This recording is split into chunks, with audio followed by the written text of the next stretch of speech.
એટલે સામેવાળાને તો એમ જ થયું કાલ આ લોકો તો આમાં રોકાયેલા છે એટલે આજકાલ કાંઈ ઉપાધિ જેવું નથી.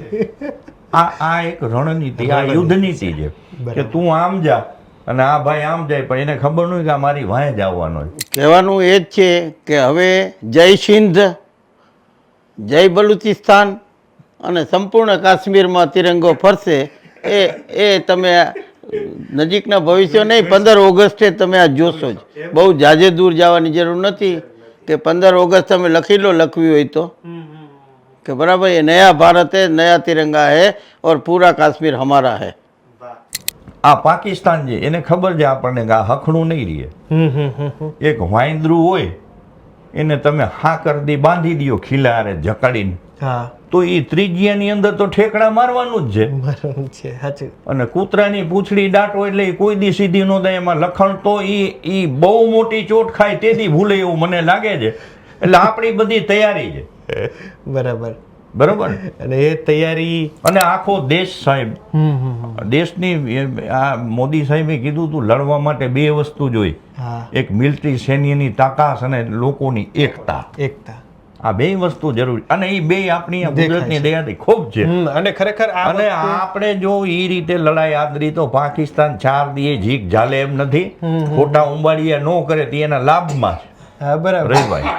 यदि देश हित में मरना पड़े मुझको सहस्त्रों बार भी, यदि देश हित में मरना पड़े मुझको सहस्त्रों बार भी, तो भी न मैं इस कष्ट को ध्यान में लाऊं कभी. है इस भारत वर्ष में शतबार मेरा जन्म हो, कारण सदा ही मृत्यु देश उपकार का ही कर्म हो, कारण सदा ही मृत्यु देश उपकार का ही कर्म हो. આપ સૌનું હાર્દિક સ્વાગત છે આરબી ન્યૂઝની અંદર, અને હું છું તમારી સાથે રવિ બરાસરા. અત્ર તત્ર સર્વત્ર માત્ર એક જ ઓપરેશનની વાતચીત ચાલી રહી છે, એટલે કે ઓપરેશન સિંદૂર.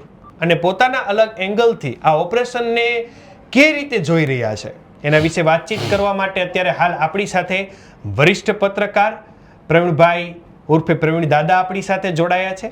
સાથોસાથ આ પ્રકારના ઓપરેશનો ગર્વપૂર્ણ જે પૂરા કરતા હોય છે, એટલે કે આર્મીના જવાનો, અને એમાંના જ એક રિટાયર આર્મી મેન એટલે કે અશોકસિંહ આપણી સાથે જોડાયા છે. છેલ્લા 2 વખતે જે યુદ્ધો થયા એમાં મહત્વપૂર્ણ ભૂમિકા એટલે કે એરફોર્સની રહી છે, અને એ જ એરફોર્સની અંદર એન્જિનિયરિંગ તરીકે મહત્વ ભૂમિકા જેમને ભજવી છે સુરેન્દ્રભાઈ પણ આપણી સાથે જોડાયા છે. બધા સાથે આપણે વારાફરતી વાતચીત કરીએ. ત્યાર પહેલા દાદા હું આપને પૂછવા માંગીશ કે ઓપરેશન સિંદૂર, શું આ નામ કેવું લાગે છે, આની જરૂરિયાત શું? આમ જોઈએ તો આપણો દેશ એ અહિંસામાં માનનારો દેશ છે. ઇતિહાસના પાના બધા પલટાવીને જોઈ લેશો તો આપણે ભારતે કોઈ દિવસ કોઈ દેશ ઉપર સામેથી ચડાઈ કરી નથી. જે યુદ્ધ ચાઇના હારે હોય કે પાકિસ્તાન હારે, તો ચાઇના હારે હોય કે પાકિસ્તાન હારે આપણે જેટલા યુદ્ધ કર્યા એની અંદર એને મહાક મળી હાર્યા, પણ એના એ યુદ્ધની પહેલ કરનાર આપણો દેશ કોઈ દિવસ નહોતો. અને બીજી વાત, આપણે સવાલ પૂછ્યો કે ઓપરેશન સિંદૂર. સાહેબ, પહેલગામની અંદર આતંકવાદીઓએ જે ધર્મ પૂછી અને 2 ધડક ગોળીઓનો પ્રહાર કરી અને આપણી બહેનો દીકરીઓના સેથાના સિંદૂર જે ભૂંસાતા, એક ફિલ્મની અંદર એક હીરોને એક ડાયલોગ કહે છે કે એક ચપટી સિંદૂર કી કિંમત તુમ ક્યાં જાનો. એ હીરોને કદાચ આ ચપટી સિંદૂરની ખબર નહોતી, એમ પાકિસ્તાનને પણ ખબર નહોતી. હવે પડી ગઈ હશે. પણ એ જે સેથાના સિંદૂર જે મારી બેનું દીકરીઓના ભૂસાણા હતા, આજ એ બધીને એક આંખમાં હર્ષના આંસુ હશે, બીજી આંખમાં દુઃખના આંસુ હશે. એક વસ્તુ આજ એને આત્માનો સંતોષ હશે કે બદલો લીધો. અમને જે વિધવાઓ બનાવી એને જડબા તોડ જવાબ આપણી સરકારે આપ્યો. અને સાહેબ, આમ તો 1989થી માંડીને આજ સુધી જેટલી બાયુના સેથાના સિંદૂર ભૂષાણા હશે એ તમામને આજ આત્મસંતોષ હશે. અને સાહેબ, આ આપણી 1971 પછીની આ પહેલી સ્ટ્રાઇક હતી જેમાં આપણી સેનાની 3 પાંખે મળીને સંયુક્ત ઓપરેશન કર્યું. અને એક વસ્તુ એ જોવા જેવી છે કે આ એ દેશ છે કે કોઈને વિના કારણે કોઈ દિવસ નુકસાન પહોંચાડતો નથી. આપણા એક ફિલ્મના ગીતની અંદર એમ કીધું હતું कि ये भारत है, भारतवासी हर जान की कीमत जानते हैं. સાહેબ તમે આ સ્ટ્રાઇકની અંદર આ હુમલાની એક પેટર્ન જુઓ. પાકિસ્તાન સ્થિત 4 આતંકવાદીઓના કેમ્પ અને પીઓકેમાં 5, હા, જે મોટા મોટા લશ્કરે તોયબા ને આના બધા કેમ્પ અને એની બધી પેટા શાખાઓ. સાહેબ આના બેઝ કેમ્પ, એના રેસિડન્સ એરિયા, એનું શસ્ત્ર સરંજામ રાખવાના ગોડાઉનો, એના બધા ટ્રેનિંગ સેન્ટર, એને હરવા ફરવાથી માંડી જેટલી જગ્યા હતી ને એ તલભાર રહેવાનો દીદીની બધી નષ્ટ નાબૂદ કરી નાખી. પણ એની સાથે એક વસ્તુ જોવા જેવી, એ મેં હમણાં કીધું એમ કે એ ભારત હે, ભારત વાલે હર જાન કી કિંમત જાનતે. સાહેબ પાકિસ્તાનના એક પણ સિવિલિયન, એક પણ નાગરિકને ક્યાંય ઉજેડો થયો નથી. અને રણનીતિને અનુસંધાને મિલિટરી બેઝ કેમ્પ કે મિલિટરીની કોઈ છાવણીને પણ કોઈ નુકસાન નથી કર્યું. આ ભારત છે સાહેબ. અને આ જો કોઈ દુશ્મન દેશ એમ વિચારતું હોય કે આ પોપાબાઈનું રાજ છે, તો સાહેબ આ તો નવું ભારત, બદલાયેલું ભારત છે. પણ એને ખબર નથી કે હંમેશા ઈંટનો જવાબ દેવાવાળું જે આ ભારત, અને શાંતિથી બેહો. અને સિવિલિયન ઉપર તો કોઈ દિવસ એટેક થઈ જ ન શકે સાહેબ. વોર એટલે વોર, સામે વોર હોય. આપણા મહાભારતના યુદ્ધના નિયમો હતા કે શંખ વાગે હાંજે એટલે પતી જાય પછી. એટલે આ ભારત જે આ બદલાયેલા ભારતને ક્યારેય સામેથી કાંકરી ચારો ન કરવો. અમે ક્યારેય સામેથી યુદ્ધમાં પડતા નથી અને યુદ્ધથી કોઈ દિવસ કોઈને ફાયદો થતો નથી. રવિભાઈ, ઓકે. એની સાથોસાથ મારે ખાસ આપને પૂછવું છે કે આમ તો નોર્મલી વ્યક્તિઓને જ્યારે યુદ્ધ થયેલું હોય ને એ દેખાય કે અચાનક થયા, અચાનક બોમ્બારો થયો ને આ જગ્યાઓ ધ્વસ્ત થઈ ગઈ, પણ એ લોકોને એ નથી ખબર હોતી કે આની પૂર્વ તૈયારીઓ કેટલી હોય છે. આના 2 પહેલું હોય. એક તો આપણી તૈયારી ચાલુ હોય અને બેઠકો ચાલુ હોય. એટલે ઓને એમ થાય કે આ ખાલી બેઠકો જ કરે છે, આ કાંઈ કરશે નહીં. એટલે આ માયલું કે બેઠકો ચાલુ રાખી, બીજા દેશ સાથે આપણે વાતો કરી, અમેરિકા, રશિયાથી માંડીને બધા સાથે. અને તે પછી આ રાતના 1:45 એર સ્ટ્રાઇક કરી. અને એર સ્ટ્રાઇક કરી એમાં આપણા પ્લેનની અંદરથી મિસાઇલ છોડી ગઈ, આપણા એરિયાની અંદરથી જ. એના એરિયામાં આપણે ગયા નથી, પણ એના પીએમએ કીધું કે ના, 9 જગ્યાએ અમારા ઉપર સ્ટ્રાઇક થઈ છે અને એ બધી મિસાઇલો છોડી છે. આપણા પ્લેન કોઈ અંદર ગયા નથી. આ એક રણનીતિ છે એને કહેવાય. અને આજ પાછું ઓલી આપણે મોક ડ્રીલ કરવાની છે. એને એમ કે આ બધા મોક ડ્રીલ જ કરે છે. આ બધી એક યુદ્ધની ઓલી સ્ટ્રેટેજી, તૈયારી છે આ બધી. સમજી ગયા? હજી તો ક્યાં શું કરશે ને પછી ક્યારે જશે એનું કઈ નક્કી નથી. આ બધું હજી તો બહુ મોટો જવાબ મળશે એમ ને. બરાબર. એની સાથોસાથ આ યુદ્ધ વખતે જે મહત્વનો રોલ એટલે કે એરફોર્સનો, તો આ બધું કઈ રીતે આમ ટેકનિકલી અને પ્લસમાં તમે આ વસ્તુને કઈ રીતે જોઈ રહ્યા છો? સિંદૂરનો મોનોગ્રામ જુઓ. અત્યારે જે યુદ્ધ થયું છે, SINDOOR. ઓકે. જે સિંદૂરનું જે છે આખું, તો સિંધ એટલે પહેલા આપણે હુમલો ક્યાં કર્યો કે સિંધ નદીનું પાણી રોક્યું. હા, પછી બીજો ટેકનિકલ છે કે સિંદૂરનો જે વાટકો છે એ કે વાટકો લઈને તમારે ઊભું રહેવું પડશે. આ જુઓ કે અમારો સિંદૂર કરવાથી અમારી ટેકનિકલ શું છે. અને ઓ છે એ ઓપરેશનલ કહે છે. કેવું અમારું ઓપરેશનલ કેવું હોય એ જુઓ. વાહ. અને આર છે કે રેડિકલી મારશું તમને, કેવા દુનિયાની વચ્ચે જ ઘૂસકે મારેંગે. હા, બરાબર છે.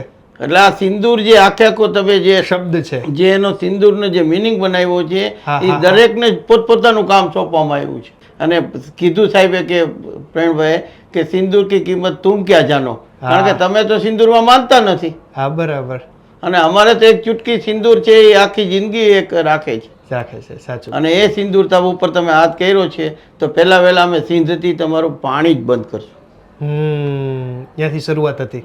પહેલો જ રિએક્શન આપણે જે આપ્યું છે કે ભાઈ પહેલા કે સિંધની સંધિ આપણે કેન્સલ કરી દીધી.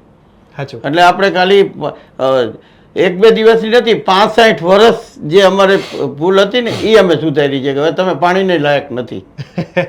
હા બરાબર છે. અને અને એક આ- પછી એક નામ પ્રમાણેના ટેકનિકલ એક્શન ટેકનિકલ એક્શન આપ્યા છે. બરાબર. અને ટેકનિકલી જ્યારે બેસવામાં આવે ત્યારે કોઈ પણ વસ્તુનું પ્રિપરેશન છે કે તમે 71 ની અંદર લડાઈમાં યાયા ખાને જ્યારે પાકિસ્તાન પૂર્વ પાકિસ્તાન ઉપર બાંગ્લાદેશ ઉપર જ્યારે જુલમ કર્યો ત્યારે કીધું કે આપણે લડાઈ ના, આપણે શાંતિથી, માણેક સાહેબ કીધું કે લડાઈ માટે ટાઈમ જોઈએ.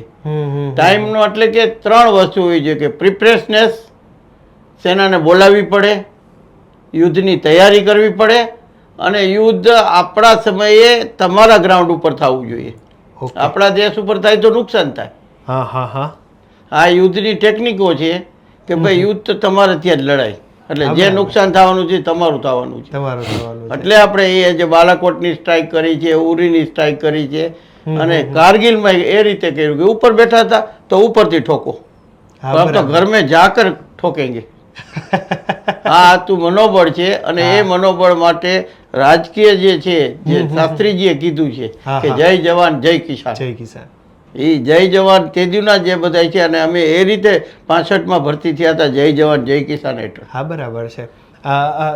રાજકીયને લઈને જ્યારે વાત નીકળી છે ત્યારે મારે ખાસ પ્રવીણ દાદા આપને પૂછવું છે, આમ રાજકીય લેવલ ઉપર કહી તો એ પક્ષના પણ વડાપ્રધાનોના વખતે તમે પત્રકારત્વ કરેલું છે ને આ પક્ષના વડાપ્રધાન વખતે પણ તમારું પત્રકારત્વ ચાલે છે, તો શું કહેશો તમે?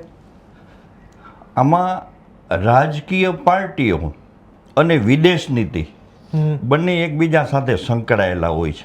ઓકે. એક સમય એવો હતો કે જ્યારે કોઈ એવા મોટા પક્ષ નહોતા ને એક જ પક્ષ હતો ત્યારે પોતે ક્યારેક નિર્ણયની અંદર ચૂક કરી ગયું હોય કે એના કોઈ નિર્ણય ટીકાને પાત્ર બન્યા હોય, બન્યા.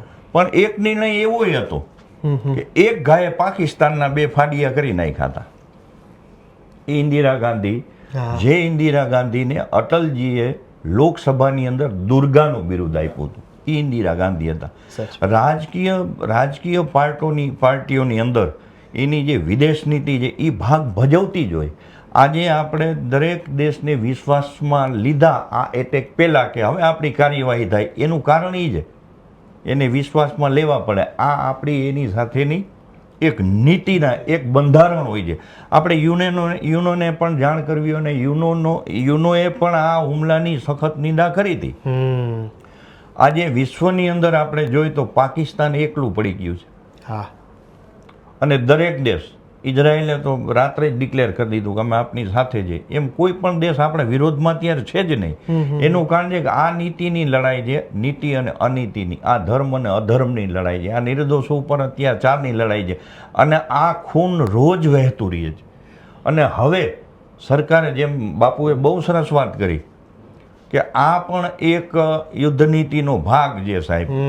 કાલ દેશે ડિક્લેર કર્યું કે આ દેશના તમામ જિલ્લાઓની અંદર કાલે મોક ડ્રીલ યોજાશે અને સાંજના સમયે આપણી સેના યુદ્ધ પ્રેક્ટિસ કરશે. એટલે સામેવાળાને તો એમ જ થયું કાલ આ લોકો તો આમાં રોકાયેલા છે એટલે આજકાલ કાંઈ ઉપાધિ જેવું નથી.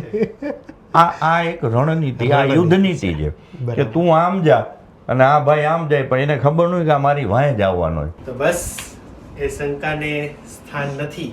આ વાક્યથી જ આપણે અત્યારે હાલ આ ઇન્ટરવ્યુનો વિરામ લઈએ છીએ. આપ સૌ લોકોનો ખૂબ ખૂબ આભાર. વિશેષ આપ સૌ લોકોનો ખૂબ ખૂબ આભાર અમારી સાથે જોડાયા. જય હિન્દ, જય ભારત. યસ, જય હિન્દ, જય ભારતના નાદ સાથે અમે પણ આપની વચ્ચે વિદાય લઈએ છીએ. થેન્ક યુ સો મચ અમારી સાથે જોડાવા માટે. તમે લોકો તમારા Facebook page, YouTube channel, Instagram ઉપર અને હું હતો તમારી સાથે રવિ બનાસરા.